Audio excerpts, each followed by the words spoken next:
Olá, sejam todos muito bem-vindos a mais uma Opinião Livre. O tema de hoje é permacultura. Você já ouviu falar disso? Pois é, a permacultura é um conceito de cultivo da terra que surgiu nos anos de 1970 e que tinha como base um manejo ecologicamente viável. Mas os tempos mudaram, né? E numa realidade onde mais da metade dos habitantes do planeta vivem em zonas urbanas, a agricultura permanente ganhou novos rumos.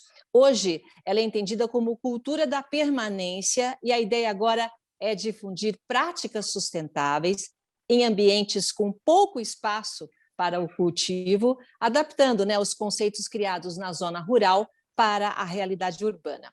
E para entender como isso é aplicado em lugares rodeados de concreto, como, por exemplo, nós que vivemos aqui na cidade de São Paulo, Opinião Livre conversa com o músico e educador Vinícius Pereira. O Vinícius é um dos fundadores do movimento Permacultores Urbanos. Seja muito bem-vindo aqui no Opinião Livre, Vinícius. Eu que agradeço o convite. Um prazer estar com vocês aqui agora. E Vinícius, inclusive, escolheu um cantinho da casa dele onde realmente ele já faz esse cultivo, né, Vinícius? Aqui eu estou no quintal, do lado das minhas mini cisternas, Aqui atrás eu não tenho comida plantada, Na verdade é só um canteirinho mesmo, paisagístico, Mas é um cantinho verde. Eu preferi fazer do lado de fora, aqui ao ar livre, do que do lado de dentro. Já que a gente está falando sobre as plantas, sobre essa relação, essa reconexão com a natureza, eu preferi fazer aqui, do lado das minhas plantinhas. Maravilhoso, tá muito bom. Bom, olha, muita gente, quando eu falei que eu ia falar sobre esse tema, até eu desconhecia, viu, um pouco, tive que dar uma olhada, uma pesquisada. Então, eu queria que você começasse explicando para o nosso público aqui o que é permacultura. Pois muito bem. Permacultura vem de cultura da permanência. Esse conceito que nasceu lá na Austrália na década de 70, como você disse, Silvia, ele surgiu a partir de dois agrônomos que estavam inconformados. Como é possível, A gente está ensinando na universidade que é necessário usar agrotóxico, que é necessário usar adubos industriais, que é necessário devastar áreas biodiversas imensas para colocar ali uma monocultura e, dessa maneira, poluir o lençol freático, usando os venenos, botar veneno na mesa das pessoas, Essa é a maneira mais inteligente de se produzir comida? Eles começaram a se questionar.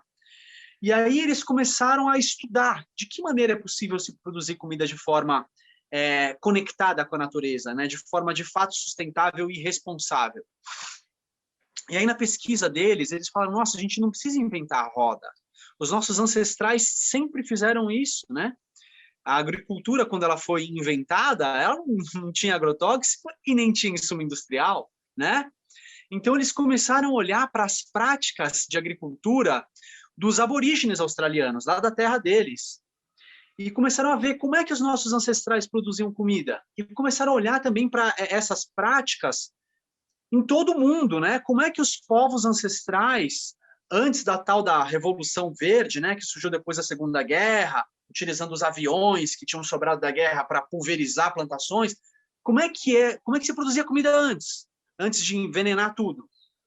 E aí eles começaram a sistematizar os conhecimentos ancestrais e começaram a trazer, criar éticas, princípios para a produção de alimentos, Então, o que a permacultura faz na prática, além de produzir alimentos, é identificar quais são os recursos que estão presentes num lugar e criar um planejamento para esse lugar, para esse assentamento humano, então para esse sítio, para essa fazenda, para essa chácara. Inicialmente, a permacultura foi voltada para a zona rural, Antes de ampliar os horizontes, como a gente está fazendo agora. Mas então, a permacultura que ela faz na prática é planejar essas áreas habitadas por seres humanos que estão produzindo comida e conectar, identificar os recursos que estão presentes no lugar e criar sistemas para tornar recursos que estão acessíveis em recursos disponíveis. Eu vou dar um exemplo. A água da chuva. Ela cai do céu, ela está acessível, Se eu vou lá fora, se eu saio aqui fora, eu sou molhado pela chuva, mas ela não está disponível para eu usá-la a qualquer momento do ano. Ela cai e vai embora. A partir do momento em que eu proponho um sistema como uma cisterna, por exemplo, e capto a água da chuva, essa água a qual eu tinha acesso antes, ela passa a estar disponível para usar no momento de necessidade. E aí, a partir do momento... Então, vamos fazer uma pausinha. Só a água da chuva captada numa cisterna, ela ainda não é permacultura. A permacultura se dá a partir do momento em que a gente conecta esses recursos em sistemas virtuosos, em sistemas que têm uns ciclos que se fecham. Então, eu vou dar mais um exemplo. Captei a água da chuva, tá? Aí eu trouxe comida para casa, comi, sobrou um monte de talos de frutas, de verduras, de legumes. Eu vou pegar esses talos todos e vou compostar. Compostando, eu vou começar a produzir solo. Então, em vez de gerar lixo, que é um problema que a gente tem com os aterros sanitários e tudo mais, eu vou me apropriar desse lixo, desses resíduos sólidos que eu vou transformar em adubo, eles vão virar recursos. Com esse adubo, eu vou produzir comida, eu vou plantar. Então, eu peguei um recurso que estava na minha cozinha, que também estava acessível, que eram as cascas de tudo, utilizei um sistema para tornar esses nutrientes disponíveis para o plantio, que foi a compostagem. E aí, agora, quando eu somo o adubo da compostagem com a água que está dentro da cisterna, eu tenho adubo, tenho água, eu já consigo plantar. Com mais a energia do sol, tendo solo e tendo água, eu consigo produzir alimento em casa. Então, eu estou começando a fechar um ciclo. E aí, então, o que a permacultura faz? O trabalho do permacultor é fazer um planejamento para conseguir identificar esses recursos que estão acessíveis, incluir sistemas para tornar esses recursos disponíveis e conectá-los todos. Então, o trabalho do permacultor é basicamente um trabalho de planejamento, né? E aí, quando a gente cumpre esse planejamento, a gente começa a fazer permacultura. Não, sensacional. Quer dizer, quando eu tenho tudo isso disponível para poder produzir para mim mesmo, né? Aí já é uma coisa permanente, é uma permacultura. E esses princípios da permacultura, eles se aplicam em ambientes urbanos como, hein? Como é que eu posso aplicar isso? Vamos colocar isso para a nossa realidade, a gente que vive em São Paulo. Vamos só primeiro voltar um pouquinho, né? Falar só quais são esses princípios, né? Tem três valores básicos da permacultura, né? Cuidar das pessoas, cuidar dos solos, da terra, né? E cuidar do futuro. Ou então compartilhar os excedentes, né? Esses são os três valores assim que norteiam o trabalho do permacultor. Então, quando a gente está trabalhando aqui, tudo que eu vou incluir no meu planejamento, o meu planejamento ele tem que estar pensando em cuidar das pessoas, tem que estar pensando em cuidar do planeta, cuidar da terra, cuidar do solo, e tem que estar pensando em cuidar do futuro. E cuidar do futuro também quer dizer o partilhar, né? A gente cuida dos... esse terceiro princípio ele foi muito questionado, ele mudou, né? Ao longo do tempo. No começo, era partilhar os excedentes.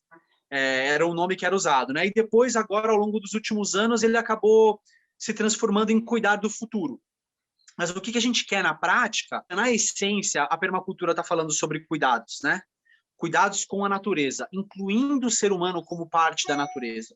Então, o que a gente faz enquanto permacultor é tratar de deixar esse ambiente que a gente vive, esse planeta que a gente habita, um lugar melhor do que o que a gente encontrou. E aí você me perguntou, como é que a gente faz para aplicar esses conceitos, esses princípios, esses valores dentro do ambiente urbano? É muito mais complicado a gente fazer um planejamento permacultural dentro do ambiente urbano, basicamente porque no ambiente urbano a gente tem pouco espaço. Então, na zona rural, por exemplo, a minha especialidade, assim, a coisa que mais chama a minha atenção e que eu mais gosto dentro da permacultura é o manejo de águas. O meu assunto é água na permacultura. Já o Gilberto, que mora comigo, o negócio dele é terra, é plantar, né? É a produção de alimentos. O que me encanta mais é o manejo das águas. Então, como é que a gente transforma o esgoto, por exemplo, né? Uma água que tem poluição, que tem um excesso de nutrientes, em abundância, né? Em recurso para poder reutilizar essa água, para poder usar essa água no solo para produzir alimentos. Então, o saneamento é um assunto que me interessa muito. Então, sanear o esgoto de forma ecológica na zona rural é uma maravilha, porque a gente tem espaço para poder fazer o saneamento, né? Para poder transformar uma água, por exemplo, uma água que vem do banheiro da privada, que tem o cocô, utilizar um biodigestor, por exemplo, para digerir esses recursos, esses resíduos sólidos, e transformar isso em biogás e em biofertilizante. Então, transformar cocô em gás para a cozinha e em água fertilizada para produzir comida, isso é possível através de um biodigestor. Na zona rural, com espaço, é fácil colocar um biodigestor. Já na zona urbana, numa casa toda concretada, eu preciso fazer uma obra, fica muito mais complicado, né? Então, quer dizer, o desafio é conseguir pegar as técnicas que são amplamente difundidas na zona rural e adaptá-las para pequenos espaços, né? Então, quando a gente faz permacultura dentro da cidade, a gente vai se valer muito de tecnologias, né? Assim, e é isso, né? O que a gente faz, o nosso trabalho é adaptar e trazer para o micro, né? Então, por exemplo, aqui do meu lado, vocês estão vendo uma mini cisterna. São 2 galões de 240 litros, né? Aqui eu armazeno mais ou menos uns 400 e pouquinhos litros, que dá para utilizar na minha rega, tal. Durante o período de chuvas, assim, até abril, maio, talvez o começo de junho, eu tenha resiliência com esses 2 reservatórios aqui. Depois, eles não vão aguentar muito tempo sem chuvas, né, para a rega de todas as minhas plantas, porque eles são pequenos. Então, esse é um desafio. Se eu utilizar um reservatório modular mais alto, eu consigo armazenar mais água, né? Eu não tenho um desses aqui ainda, mas já tem disponível no mercado um reservatório de 1.000 litros vertical. Então, utilizando a tecnologia, eu consigo adaptar essa técnica de captação de água da chuva melhor adaptada para o contexto urbano, para me oferecer mais resiliência para minha rega no meu quintal. Na zona rural, para você ter uma noção, assim, Silvia, as cisternas, por exemplo, que a gente usa no semiárido, aqui no Brasil, lá no Nordeste, os reservatórios do ASA, né, eles têm 16.000 litros.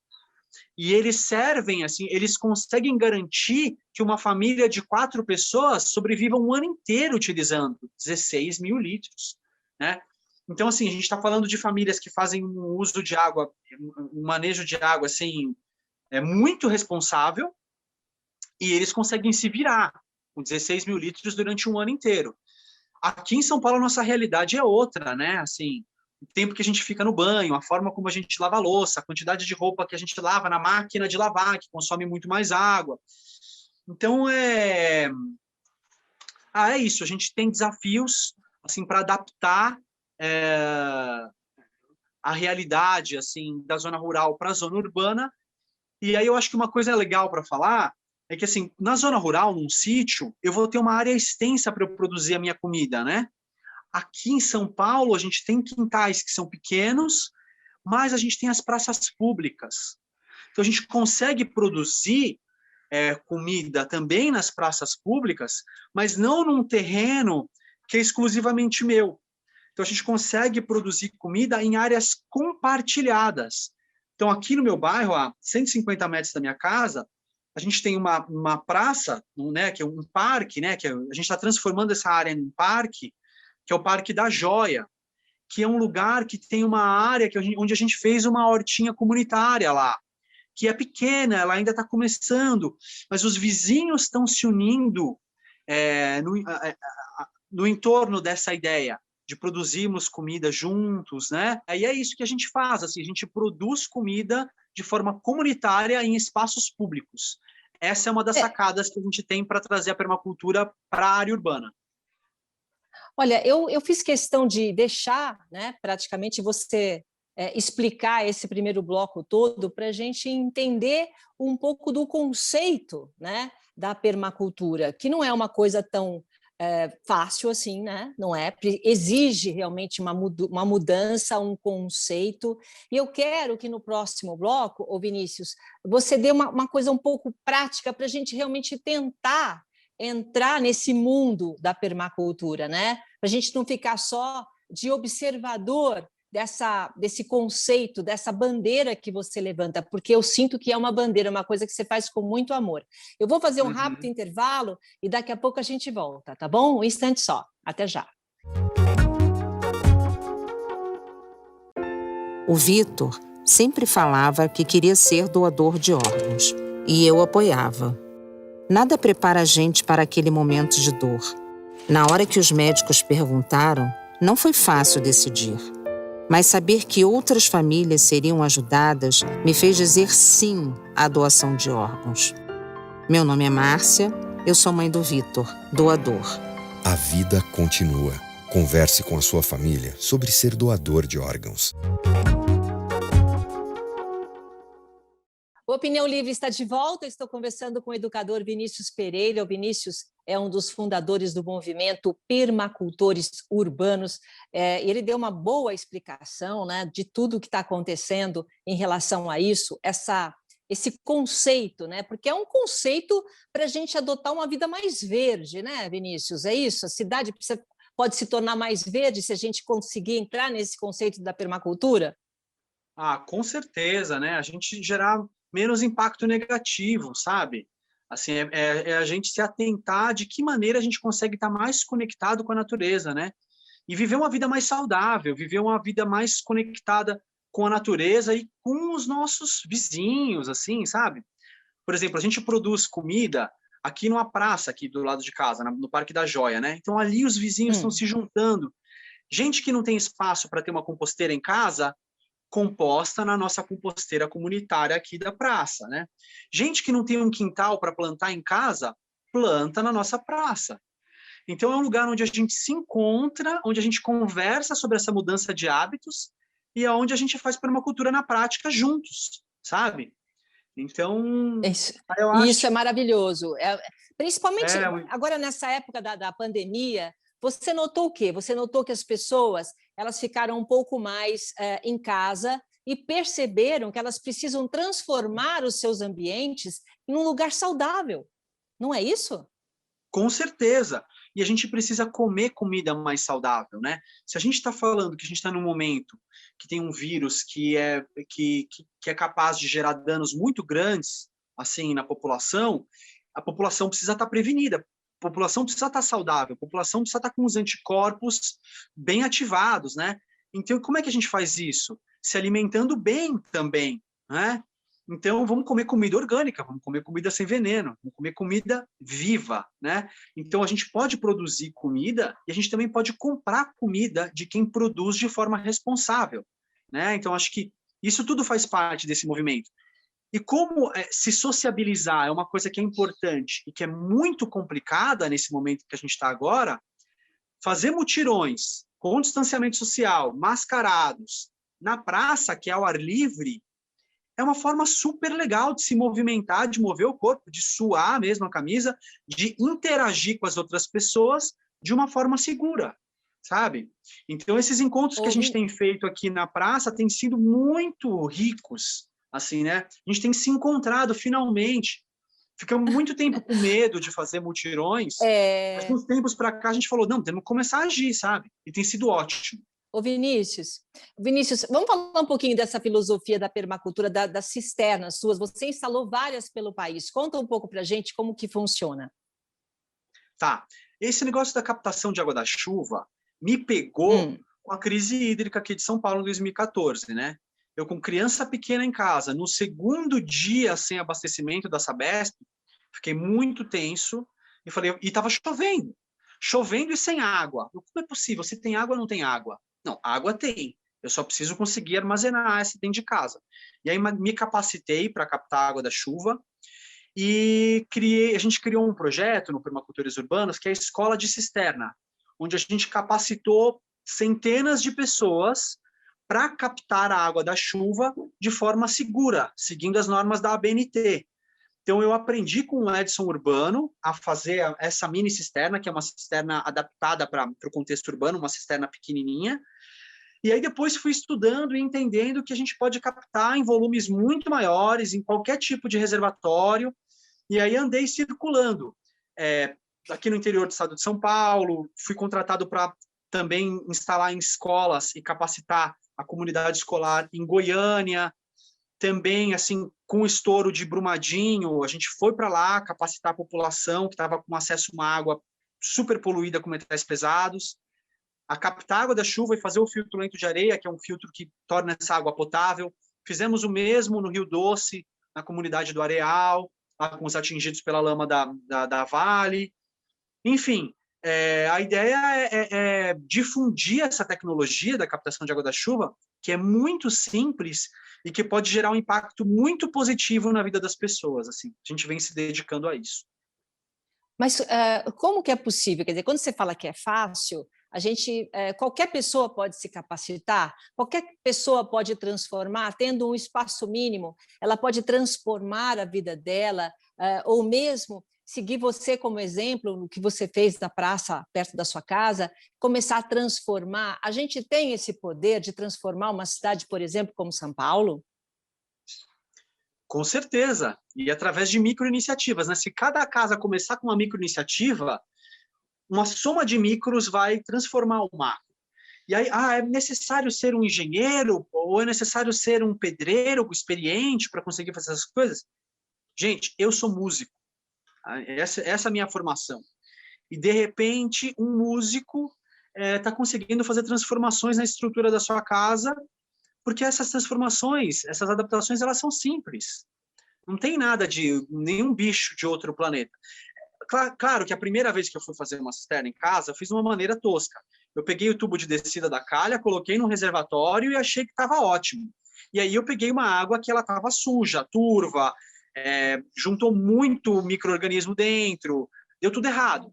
Aí eu fui estudar, entender, fazendo uma pré-filtragem e um descarte da primeira água da chuva, que são coisas simples de se fazer, a gente já consegue armazenar uma água com uma qualidade muito melhor. E aí, então, quando eu entendi como é que se fazia isso, que é uma coisa muito simples, eu montei essa tal dessa escola de cisterna para contar para um monte de gente como é que se faz. E é fácil, gente. A mesma coisa com a compostagem, sabe? Transformar o meu lixo em adubo, será que eu preciso ser um agrônomo, um engenheiro ambiental para fazer isso? Não, é muito simples compostar em casa.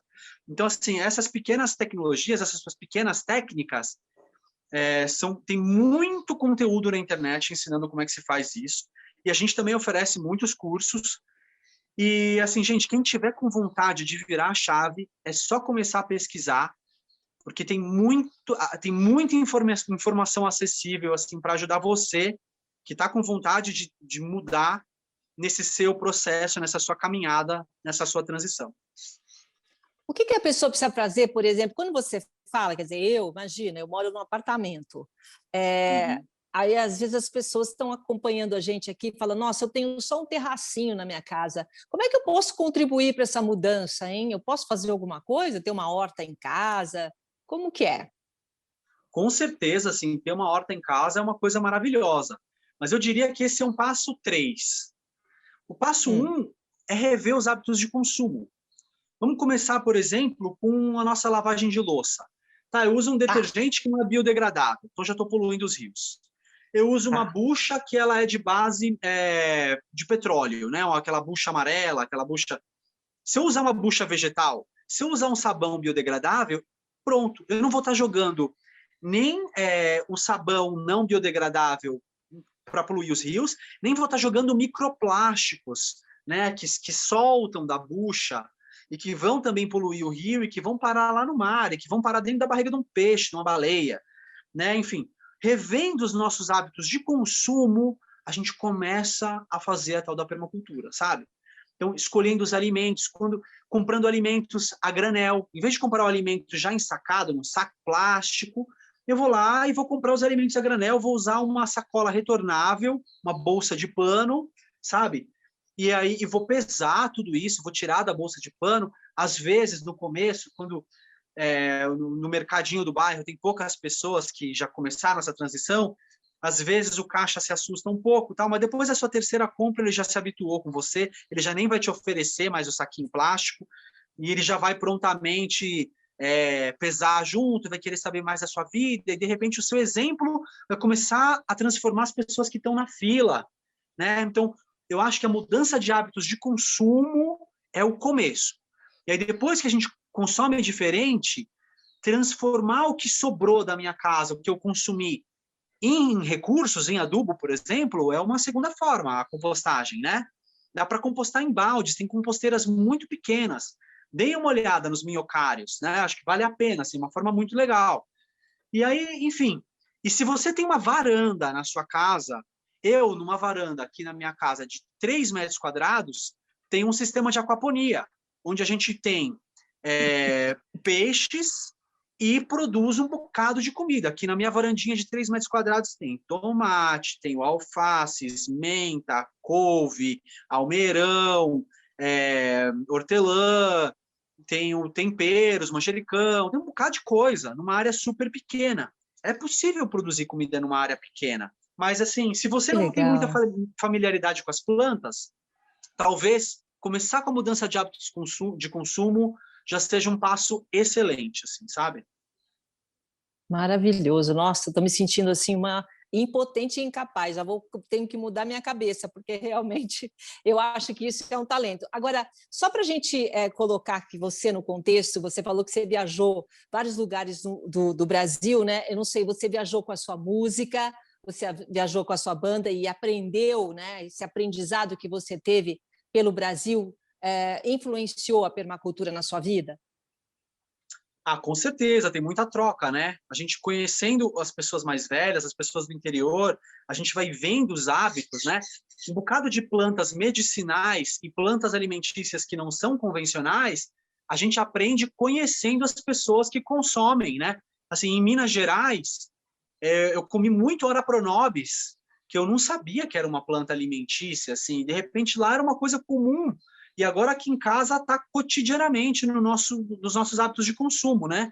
O que que é? E também Ora Pronobis, O que né? É que uma é? planta, ela é uma planta que a gente refoga ela é uma tipo uma trepadeira cheia de espinho que se usa muito em morões, assim, né? Em muitas propriedades se usa no gradil para manter, para proteger, né? E de repente essa planta ela é riquíssima, super proteica e não é conhecida, não é popular, mas é uma maravilha. Ela pega fácil, ela é muitíssimo rica é isso. De repente, quando a gente trouxe essa mudinha aqui para casa, ela pegou fácil, ela se espalhou, tomou o quintal aqui e a gente come muito dessa planta. A mesma coisa, eu vou dar um outro exemplo assim de uma planta que ela já é mais conhecida, mas que também não é tão difundida assim, que é a babosa, né? Ferimentos aqui em casa, a gente só usa babosa, sabe? Como cicatrizante e como antibiótico, né? Ela mata, assim, as bactérias que estão no lugar do ferimento. Então, quer dizer, rodando por aí, a gente aprende muito com os mais velhos, assim, né? E a gente vai trocando, né? A gente vai aprendendo a cultura tradicional e a gente vai informando essas coisas que a gente vem estudando por aí. Então, nessas trocas, quando a gente sai com o bando de Seu Pereira, meu trabalho musical autoral, na nossa Kombi, circulando, dando oficinas e fazendo música, a gente conta e a gente aprende. É uma troca muito rica. Muito bem. E a gente está no finalzinho do nosso bate-papo aqui, ô Vinícius. Eu queria só que você, então, desse uma dica para o pessoal que está acompanhando, para mudar realmente. Você já falou um pouco na entrevista, mas para mudar esse conceito, o que a gente pode fazer, então? Você disse para a gente prestar atenção já no detergente, mas tentar montar alguma coisa em casa e procurar impactar menos o ambiente. Eu acho que é muito importante a gente realmente olhar para os nossos hábitos de consumo. Quais são os produtos que eu consumo, né?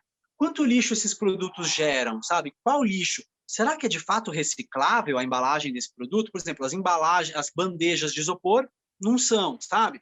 Então, escolher melhor os nossos produtos que a gente consome, eu acho que é um excelente começo. E se atentar para as iniciativas no seu bairro. Tem alguma coisa acontecendo no bairro? Vai chegar perto lá, chega perto das pessoas, vai ver.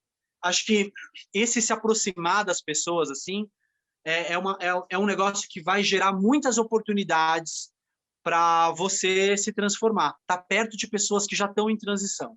Essa é a dica que eu deixo. Tá bom. Vinícius, olha, eu queria agradecer muito a sua participação aqui no Opinião Livre e eu acho que a gente precisa realmente de pessoas como você, né, para levantar essa bandeira, colocar, sai da cadeira, vamos para a praça, vamos mudar esse conceito e começar realmente trabalho de formiguinha, mas tentar mudar e impactar menos o nosso planeta, né? Muito obrigada, viu? Eu agradeço muito, Silvia, o convite, sabe, a oportunidade, e espero que esse seja só o começo, né, que a gente possa circular por aí, vendo outras iniciativas bonitas, e que muitas pessoas se sensibilizem aí com esse exemplo dos permacultores que estão circulando nas cidades. Tá certo. Muito obrigada. E a Opinião Livre vai ficando por aqui. Obrigada a vocês pela companhia e até o próximo programa.